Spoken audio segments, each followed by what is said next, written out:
Bom dia, pessoal. Hoje, então, vamos dar início à nossa segunda aula de urgência e emergência, né? Enfermagem, urgência e emergência. Agora, pessoal, a partir dessa aula, a gente vai começar a estudar as situações de urgência e emergência em determinadas situações, por exemplo, né? Gravidez e parto, emergências cardiovasculares, emergências respiratórias, diabéticas, traumatismos, PCR, choque. Hoje, a nossa aula, a gente vai começar falando sobre emergências obstétricas, tá? Na gravidez e parto, certo? Então, vamos lá, gente. Quando a gente fala em urgência e emergência obstetrícia, a gente tem que pensar na atenção que é oferecida a essa mulher em estado gestacional, né? Ou seja, durante o seu pré-natal, e deve ter como caracterização essencial a qualidade no atendimento, bem como a humanização desse atendimento. Então, pessoal, é dever dos serviços e profissionais de saúde acolher essa gestante com dignidade, o recém-nascido, enfocando-os como sujeitos de direitos.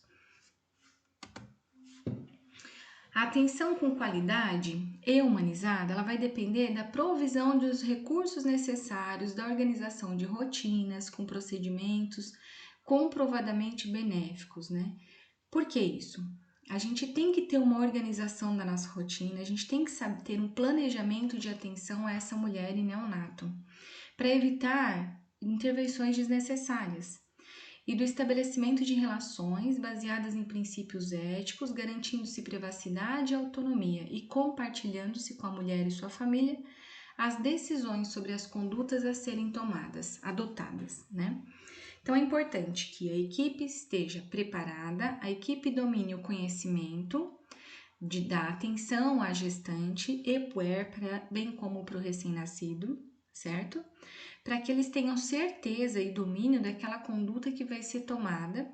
Importante também que essa gestante e a sua família esteja ciente dessas decisões que serão tomadas em relação à sua saúde. Existem alguns fatores de risco que podem indicar, né, que aquele pré-natal ele está encaminhando para um natal de alto risco. Então, quando a gestante ela procura o serviço de saúde para dar início ao pré-natal, esse pré-natal ele consegue ser acompanhado tranquilamente na UBS desde que ele não tenha nenhuma intercorrência ou de que ele não dê nenhum indício de que alguma intercorrência possa acontecer. Então, a gente tem que saber avaliar os fatores de riscos, né? Para que esse pré-natal não evolua para um pré-natal de alto risco. Então, quais seriam esses fatores de risco? Cardiopatias. Então, a gestante portadora de cardiopatias, né? Afecções que envolvem o coração. Pneumopatias graves, né? Incluindo asma brônquica. Então, essa gestante, ela tem que ter um olhar diferenciado. Nefropatias graves, por exemplo, insuficiência renal crônica e em casos de mulheres gestantes transplantadas. Endocrinopatias, então alterações de hormônios, né? Por exemplo, diabetes, hipotiroidismo e hipertiroidismo. Hipertensão arterial crônica ou caso de paciente que façam uso de antihipertensivo, né? Ou seja, aquele paciente que tem uma pressão arterial maior que 140/90, tá? Isso antes de 20 semanas de idade gestacional. Doenças neurológicas, por exemplo, a gestante que é epiléptica.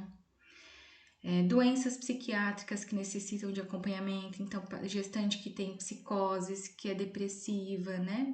Grave. Doenças hematológicas, por exemplo, anemia falciforme, a talassemia.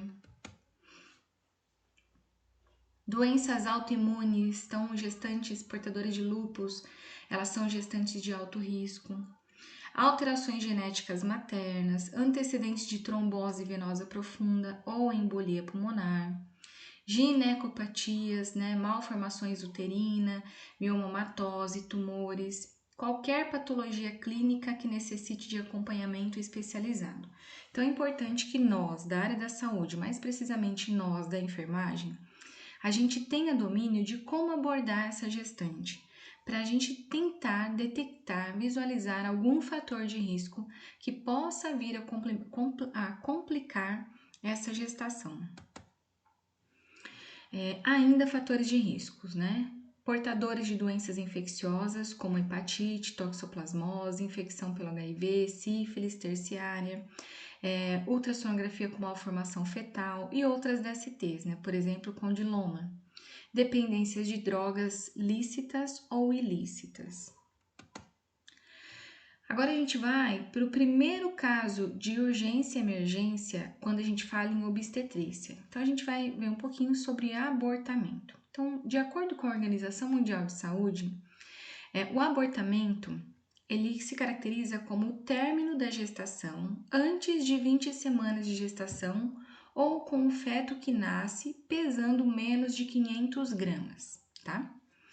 O abortamento espontâneo é a complicação mais comum da gravidez, ocorrendo em aproximadamente de 10 a 15% das gestações clinicamente reconhecidas.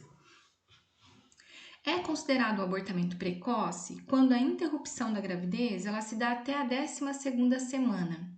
Então, ocorre esse abortamento até a 12ª semana em 80% dos casos. E tardio, quando acontece com mais de 12 semanas, até 20, podendo chegar até 22 semanas.